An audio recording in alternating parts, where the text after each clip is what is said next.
New York, NYTIMES, in a jab at President Donald Trump's promises to crack down on illegal immigration, Governor Andrew Cuomo on Wednesday, December 27, pardoned 18 immigrants in an effort to free them from the threat of deportation or other immigration-related issues. The pardons targeted those who had committed low-level offenses and had demonstrated significant rehabilitation since their convictions, Mr. Alphonso David, the governor's chief counsel, said in an interview. New York is a state of immigrants, Mr. David said. And most of these individuals made mistakes decades ago, and have been contributing members to our society.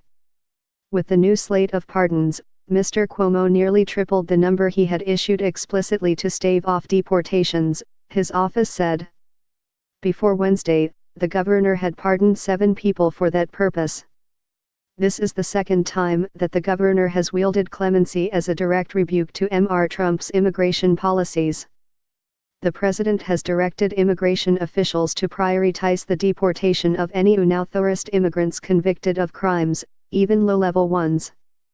In June, Mr. Cuomo pardoned Mr. Carlos Cardona, an immigrant from Colombia who had volunteered with September 11 recovery efforts and who had been detained by immigration officials since February.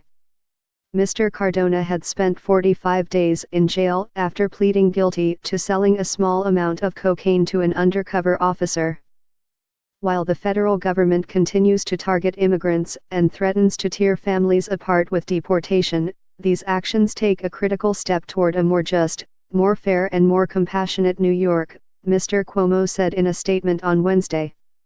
Ms. Alina Das, an associate professor of clinical law at New York University School of Law and co-director of its Immigrant Rights Clinic, said the degree to which the pardons would ensure freedom from deportation depended on the type of conviction.